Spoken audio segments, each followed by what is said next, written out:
উহুদের দিন, যেদিন উহুদের যুদ্ধের ডঙ্কা বেজে উঠে বিশ্ব নবী উহুদের ময়দানে পৌঁছে গেছেন, হযরতে তালহা, সাহাবীটার নাম হযরতে তালহা, রসুলের দিকে তীক্ষ্ণ দৃষ্টিতে তাকিয়ে আছেন।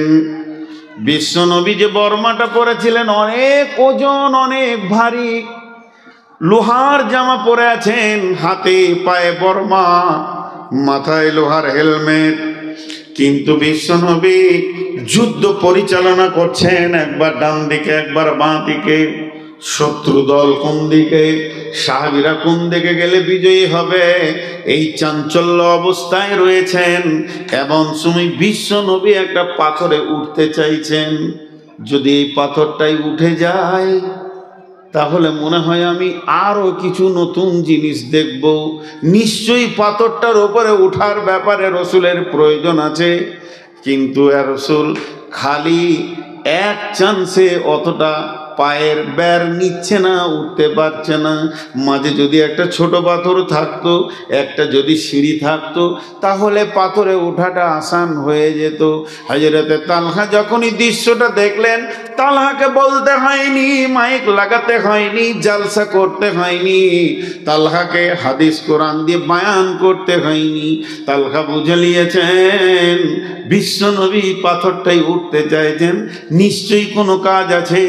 তাই তালহা জিহাদের ময়দান থেকে দৌড়ে গিয়ে পাথরের নিচে শুয়ে গেলেন আর বললেন, ইয়া রাসূলুল্লাহ, আমার বুকে পা দিয়ে আপনি উঠে যান। বিশ্বনবী তালহার বুকে পা রাখলেন আর বললেন, তালহা রে, তুমি নিজের জন্য জান্নাতকে অজীব করে নিলে। এই বলে পায়ে পা দিয়ে পাথরে উঠলেন। বন্ধুরে, তালহাকে বলতে হয়নি। এবার তালহা চারিদিকে তাকিয়ে দেখছে কোন দিকের অবস্থা কেমন।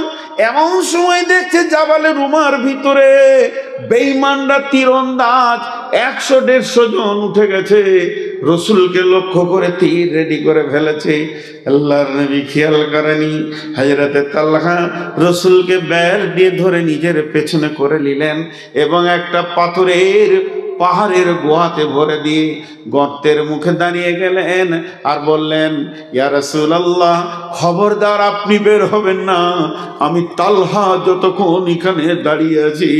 বেঈমানরা তীর মারতে শুরু করেছে, তালহা বুকের উপরে তীর নিতে শুরু করেছে, দুই হাতে বেড়ে কখনো এধারে কখনো এধারে, এইভাবে তীর নিতে নিতে 180 খানা তীর তালহা খেয়েছে।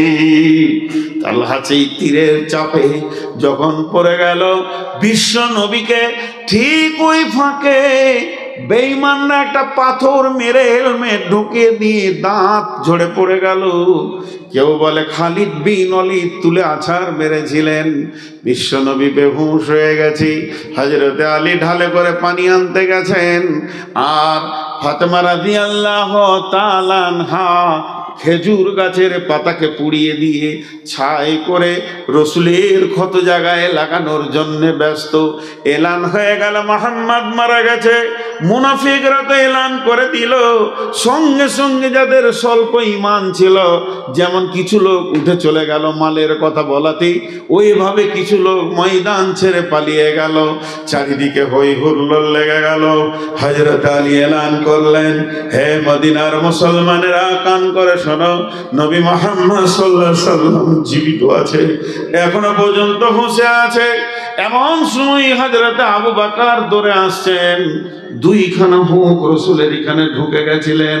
সেই হুক দুটোকে বের করার জন্য হযরতে আবু বকর রসুলের দিকে দৌড়ে এসে একটা রসুলের হাতে মাথায় হাত আর একটা গর্দনে হাত রেখে দাঁত রেডি করেছে, ওটাকে টেনে বের করবে। তালহা তীর খেয়ে রক্ত ঝরা বৃষ্টি নিয়ে ওই অবস্থায় বলছে, ভাই আবু বকর, তোমাকে আল্লাহর কসম দিছি, ওই তীরটা তুমি, ওই হুকটা তুমি আজকে বের করার হক রাখো না। আমি রসুলের খিদমত যখন শুরু করেছি, হে ভাই আবু বকর, আমাকে শেষ পর্যন্ত রসুলের খিদমতটা করতে দাও। আল্লাহর নবী আবু বকরের মাথাটা সরিয়ে দিলেন। তালহা হুটুরে এসে সটুরে এসে রসুলের দুইখানা হুক বুকে টেনে বার করলেন। এরপরে তালহা পড়ে গেলেন। ওহুদের যুদ্ধে তালহা মরেনি, ওহুদের যুদ্ধে আল্লাহ তাকে মওত দেয়নি, ক্ষত তার শেষ হয়ে গেল, তিনি জীবিতই ছিলেন। বহুদিন পর তালহা যখন পৃথিবী থেকে বিদায় নেয়, তালহা যখন পৃথিবী থেকে চলে যায়, আল্লাহর নবী দাফনের কাজে ছিলেন, রসুলের আগে তালহা বিদায় নিয়েছেন।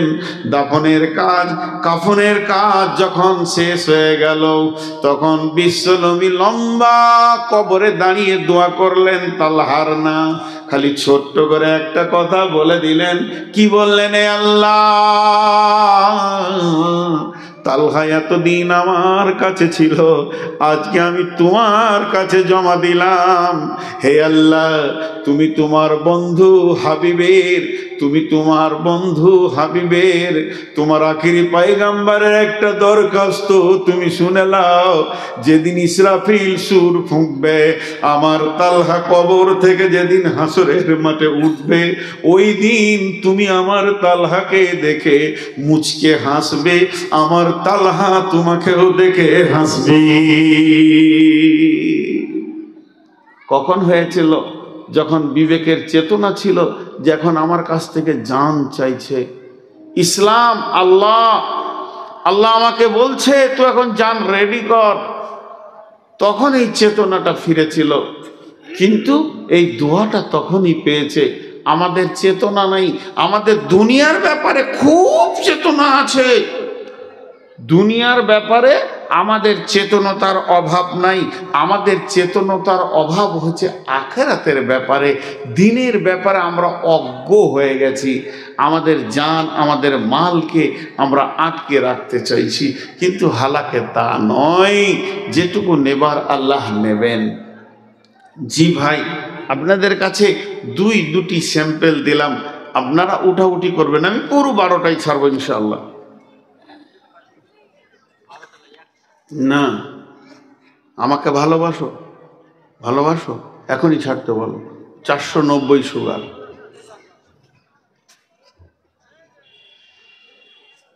কে হরেন দিচ্ছে রে বাবা, দেখো দেখি তো। চেতনতা যতক্ষণ পর্যন্ত মানুষের না আসবে, আজকে দেখেন, যদি আপনার ঘরে এদিকে এটা কি কার্ড, হ্যাঁ কার্ড, তো আপনাদের এইদিকে কার্ড দেয়, কার্ড বিয়েতে কার্ড দেয়। আল্লাহু আকবার, বিয়ের ব্যাখ্যা, ছি ছি ছি, গোসল করতে হবে বিয়ের ব্যাখ্যা করতে গেলে, তা আমি ওটার ব্যাখ্যা করছি না।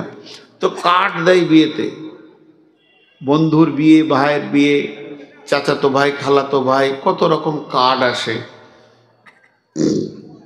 তো শালির বিয়ে, দোলা ভাই সচেতন শিক্ষিত মানুষ, শালি কার্ড দিয়ে পাঠিয়েছে, বিয়ে করবে। এখন স্ত্রীকে নিয়ে বলছে কি দেয়া যায়, তো বলছে একটা নাকের নাহলে কানের জিনিস দাও, তোমার ইনকাম ভালো আছে। ইনকাম থাকলেই দেয়, না থাকলে কি দেবে? আর বিবেক বলছে কিছু দাও। একটা সত্য ঘটনা আপনাদেরকে শোনাই, অনেক পুরাতন ঘটনা, 10-15 বছরের থেকেও বেশি হবে। কলকাতায় আমি জালসা করতে গিয়েছিলাম, হানফিদের জালসা, দেওবন্দি হানফি, বিরেলি মাজার পূজারি নয়, আরও দুজন বক্তা ছিলেন। আমি হচ্ছি মাঝের বক্তা, প্রধান বক্তা ছিলেন অন্যজন, আর শেষের বক্তা আর একটা ছিল। তো মাদ্রাসার যিনি হেড মৌলানা, উনি আমাকে বললেন যে ভাই কালেকশনটা আপনার জন্যই রেখেছি, কালেকশন আপনি করবেন, কিন্তু 15 মিনিটের বেশি কালেকশন করিয়েন না। 15 মিনিটে কি কালেকশন হবে গো? বিসমিল্লাহ হবে না। আর মোটামুটি লোক 10-15 হাজার, ময়দান ভর্তি, আর সেই রকম ডেকোরেটেশন করেছে, একদম ঝর্ণা টর্না দিয়ে বহুত কিছু করেছে ওরা। তো যাই হোক, মাইন করতে করতে বললাম ভাই কেউ আছেন মাদ্রাসার জন্য দেন, হেফজুল কোরআন মাদ্রাসা, খুব ভালো মাদ্রাসা, আপনার আল্লাহর হস্তে কিছু দেন। বলতে বলতে বলতে বলতে 15 মিনিট পেরিয়ে গেছে, আমি জানি না। উনি এসে আবার আমার কানে বলছে ছেড়ে দেন মাওলানা। তো ছোট ছোট কটা শিশু, মেয়ে ছেলে, বাচ্চা, কচি বাচ্চা মেয়ে আর কিছু ছেলে টাকা দিল, তো মোটামুটি 2,5-3 হাজার টাকা হলো। এত বড় জালসাতে মাত্র ৩,০০০ টাকা কালেকশন। তাহলে আজ থেকে ১৫-২০ বছর আগে যদি হয়, তা আমার বয়স তখন ৩৩ বয়স। তো আমিও টেনশনে পড়ে গেছি, ৩,০০০ টাকায় কি করবে রে? এত খাওয়া দাওয়া, মাইক, প্যান্ডেল, তারপরে বক্তাদেরকে কি দেবে, মাইকলাকে কি দেবে। তো আমি টেনশন আছি, তাহলে মনে হয় আমি কালেকশন করতে পারিনি। আর হেড বানানো হাসছে, কমিটির লোক উৎফুল্ল রয়েছে, মাথা কোনো ভার টার কিছুই নাই। মাদ্রাসায় নিয়ে গেল, এই খাবার নিয়ে আই, এই দুজনকে খাবার দে। আমি আর প্রথম বক্তা, দুজন খাওয়া দাওয়া, দে দে দে দে, সব রকম চলছে। তা আমি না থাকতে পেরে তখন হেড মৌলানাকে বললাম, ভাই মনটা খারাপ, খাবো কী করে? বলে কেন? বলে ৩,৫০০ থেকে ৪,০০০ টাকা কালেকশন, তাইতে কী করে কী হবে? বলছে ওটাই বেশি, গত বছর তো ১,৫০০ হয়েছিল। আপনারা হেসলেন, কেন হাসলেন? যে আদায় কম হয়েছে, গত বছর ১,৫০০ হয়েছে। তা আমি বললাম তো কী করে মাসে চলবে? বলে না, এই এলাকার একটা নিয়ম আছে, নিয়মটা শুনেন তো কত ভালো লাগবে। আপনারা এবার আপনার আমার লুঙ্গি খোলা যাবে ওই নিয়মটা শুনলে। ওই মাসার নিয়ম আছে যে একটা ফ্যামিলিতে যদি 10টা লোক থাকে তো 10টা কার্ড দিতে হবে, ছাপা কার্ড, এই তারিখে জালসায় আপনি আমন্ত্রিত। কিন্তু ওরা খাবে না, মাদ্রাসার একটা চাউল খাবে না, শুধু রান্না হয়েছে বক্তাদের জন্য, একটা দানা চাল খাবে না। ওই দাওয়াতটাই ওদের বুক ভরে যায়। 5 ভাই 5 ভাইকে, বাড়িতে 5টা বউ 5টা বউকে, ছেলে 10টা 10টাকে কার্ড দিতেই হবে। আর যার কাছে কার্ড পড়ে যাবে, যার হাতে কার্ড পড়ে যাবে, ও বলবে আমার কাছে এসেছে রসুলের ঘর থেকে দাওয়াত। তখনই পরামর্শ করবে কি দেওয়া যায় ফ্যামিলিতে। তো জালসা আজকে আপনাদের ক তারিখে? আজকে ক তারিখ? 6 তারিখ। 3 দিন পেছিয়ে দেন, তাহলে থাকবে ক তারিখ? 3 তারিখ। 3 তারিখ পর্যন্ত নিজের টাকা মাদ্রাসাতে দিয়ে আসতে হবে পৌঁছে। তো এই পর্যন্ত ভাই আমাদের নগদ কালেকশন ৩৬ লক্ষ টাকা হয়েছে। এবার বলেন হাসেন, এইটা কালেকশন কে দিয়েছে? বাচ্চা ছেলেরা অনেকে আনন্দ করে দিবে, এই জন্য দিয়েছে। ওরা বলবে জালসার দিন কালেকশন করলে মাদ্রাসায় যাব না, জালসার দিন খালি বায়ানি শুনবো। টাকা যা নিবি 2 দিন আগেই নিয়ে নে, ঝামেলা চুকিয়ে এলে। তো তাহলে তাদের চেতনা কেমন? বাড়িতে কাঠ গেলি স্বামী স্ত্রী বসে বলবে, হাগো তোমাকেও কার্ড দিয়েছে, আমাকেও যে দিয়েছে মাদ্রাসা থেকে। ওরা বলবে না যে হেড মৌলানা দিয়েছে, মাদ্রাসা থেকে দিয়েছে, রসুলের ঘরে দাওয়াত এসে গেছে। কত আনন্দ হয়। কার্ড না দিলে ওরা দুঃখিত হয় যে আমি এত হতভাগা, আমার কাছে রসুলের দাওয়াত আসেনি। তো তখন স্বামীটা বলবে, তাহলে আমি একটা 500 টাকা দিই, তুমি একটা 500 টাকা দাও, চলো মাদ্রাসায় এবার দিয়ে আসে। মার সাথে একটা কাউন্টার রেডি থাকবে, জালসার ডেট হওয়ার পর থেকে খালি কাউন্টারের লোক লাইন দিয়ে টাকা দিতেই আছে। একটা রিক্সাওয়ালা পর্যন্ত 5,000 টাকা দিয়ে যায়। তাহলে ৩৬ লক্ষ টাকা নগদ কালেকশন। আর এখানে এতগুলো কাগজ ধরেছে যে এত টাকা দিল, অত টাকা বলল, অত টাকা দিল, অত টাকা বলল, এত টাকা দিল, অত টাকা বলল, এই করে খালি 47 মিনিট কাটাইল। হ্যাঁ, 47 মিনিটে 5খানা হাদিসের ব্যাখ্যা হতো, আর লোক ওইটাই শুনছে, এমনি করে দুলছে, বুড়া মুরব্বি গুলো। টাকা দিল, টাকা নিল, টাকা দিল, টাকা নিল, কি লাভ আছে রে বাবা? লাভই তো নেই। সব বেলাভের কাজগুলো আমরা করছি।